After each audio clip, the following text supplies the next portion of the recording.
सोचिए, शिमला की ठंडी हवाएं, देवदार के घने जंगल और उन पहाड़ियों के बीच छिपा एक ऐसा स्थान जहां सूरज डूबते ही सन्नाटा जिंदा हो जाता है।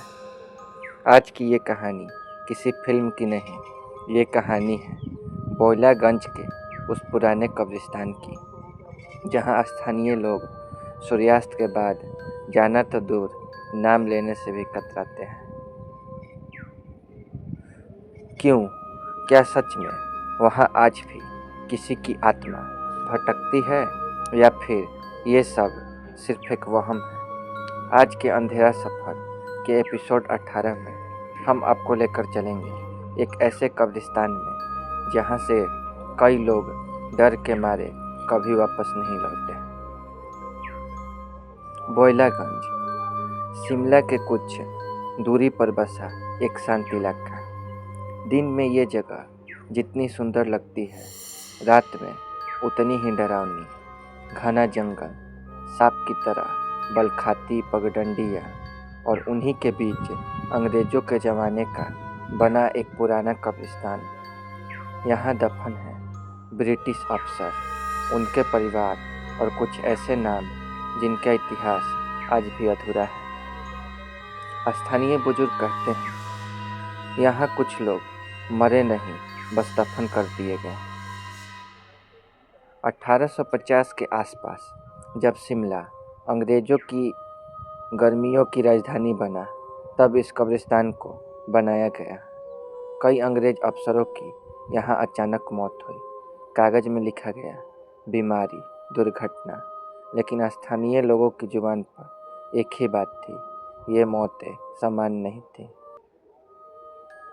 कुछ कब्रों पर आज भी नाम अधूरे हैं, तारीखें कटी हुई हैं और कई कब्रें तो ऐसी हैं जिन पर कोई नाम ही नहीं। शाम के ठीक 6 बजे जैसे ही सूरज पहाड़ियों के पीछे छुपता है, हवा का रुख बदल जाता है। पैरों से टकराती हवा अब फुसफुसाने लगती है। स्थानीय लोग बताते हैं, कब्रिस्तान के अंदर से घुंघरूओं की आवाज़ें आती है, जबकि वहाँ कोई मंदिर भी नहीं और ना ही किसी औरत का लाश दफन है।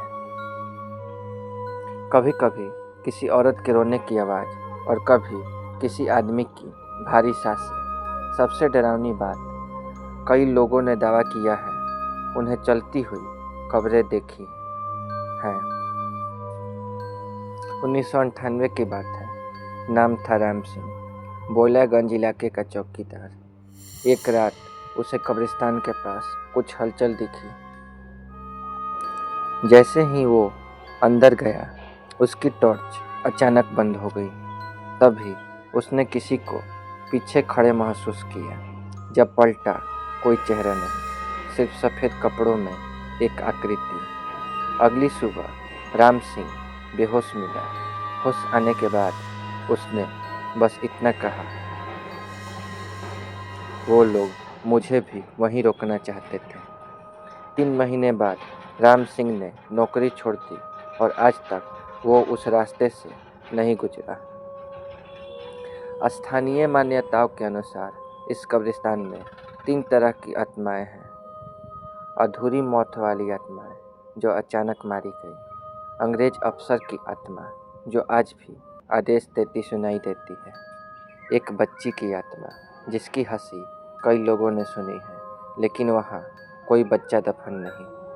कहा जाता है, अगर कोई व्यक्ति सूर्यास्त के बाद कब्रिस्तान के अंदर 3 बार पीछे मुड़कर देख ले तो वो अकेला बाहर नहीं निकलता। कुछ लोग कहते हैं ये सब सिर्फ भ्रम है, ठंडी हवा, पुराने पेड़ और डर का खेल। लेकिन सवाल ये है, अगर ये सिर्फ वहम है तो फिर मोबाइल क्यों बंद हो जाते हैं, कंपास क्यों घूमने लगता है और लोग बीमार होकर क्यों लौटते हैं? क्या सच में इस ज़मीन पर कुछ ऐसा है जो इंसानी समझ से बाहर है? स्थानीय लोग आज भी मानते हैं, अगर आप अपनी ज़िंदगी से प्यार करते हैं तो सूर्यास्त के बाद उस कब्रिस्तान के पास भी मत जाइए। क्योंकि जो वहाँ गया वो या तो डरा हुआ लौटा या फिर बदला हुआ इंसान बन गया। अगर आपको ये कहानी डरावनी लगी तो सोचिए असल में वो जगह कितनी डरावनी होगी। ऐसी ही सच्ची, रहस्यमयी और डरावनी यात्राओं के लिए अंधेरा सफ़र को अभी सब्सक्राइब करें, वीडियो को लाइक करें, कमेंट में बताइए क्या आप वहाँ जाने की हिम्मत करेंगे। और याद रखिए, हर अंधेरा दिखता नहीं, कुछ अंधेरे महसूस किए जाते हैं। मैं हूँ आपका दोस्त अंधेरा सफ़र के साथ।